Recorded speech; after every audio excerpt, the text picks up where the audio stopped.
Shalom. Anda sedang bergabung di dalam podcast Awali Bersama Tuhan dari Gereja Kristen Kalam Kudus Merauke. Kami berharap podcast ini akan menjadi berkat bagi Anda dalam mengawali hari ini. Selamat mendengarkan. Tuhan Yesus memberkati.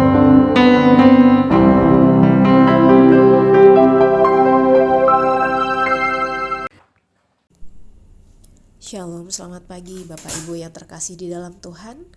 Bersyukur kita bisa bertemu kembali di dalam program Awali Bersama Tuhan. Pagi ini mari kita siapkan waktu kita sejenak untuk merenungkan sebagian dari kebenaran firman Tuhan. Bacaan yang akan kita renungkan bersama pagi ini terambil di dalam Roma 12 ayatnya yang ke-15. Bersukacitalah dengan orang yang bersukacita, dan menangislah dengan orang yang menangis. Bapak Ibu, seberapa sering kita melihat video di sosial media yang sebenarnya terlihat menyakitkan, seperti misalnya seseorang yang tidak sengaja terjatuh atau terbentur ketika melakukan sesuatu. Namun respons yang keluar dari kita adalah tertawa karena kita merasa itu sangat lucu dan menghibur. Bapak Ibu, banyak dari kita yang telah kehilangan sebuah kemampuan yang sebenarnya Tuhan anugerahkan bagi kita manusia, yaitu kemampuan berempati. Empati bukan hanya sekedar merasa kasihan, tetapi ketika kita berempati, kita berusaha berada di posisi orang lain, merasakan apa yang ia rasakan, dan melihat seperti apa yang ia lihat.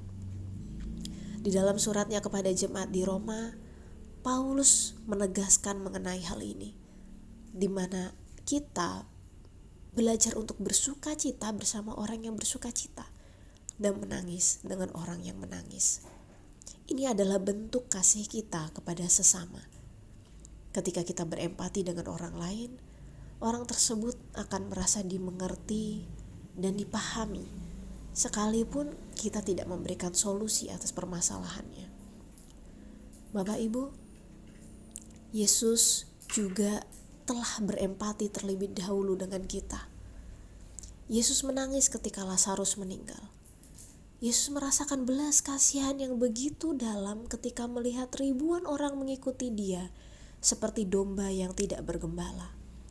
Bahkan Yesus juga menjadi imam besar yang turut merasakan penderitaan-penderitaan kita sebagai manusia. Yesus begitu mengenal dan mengerti kita. Lalu bagaimana dengan kita Bapak Ibu? Sebagai anak-anak Tuhan, kita juga perlu belajar untuk mengasihi orang lain dengan menunjukkan empati kita. Caranya adalah dengan mendengarkan orang tersebut dan tidak meremehkan atau menolak perasaan mereka, apapun yang dirasakan oleh orang itu. Mari Bapak Ibu, kita minta pertolongan Roh Kudus untuk menolong kita agar kita peka dengan apa yang dirasakan oleh orang lain. Mari kita berdoa. Bapa dalam kerajaan surga, terima kasih untuk firman yang telah kami dengar pagi ini. Kami bersyukur karena Yesus telah lebih dulu merasakan apa yang kami rasakan.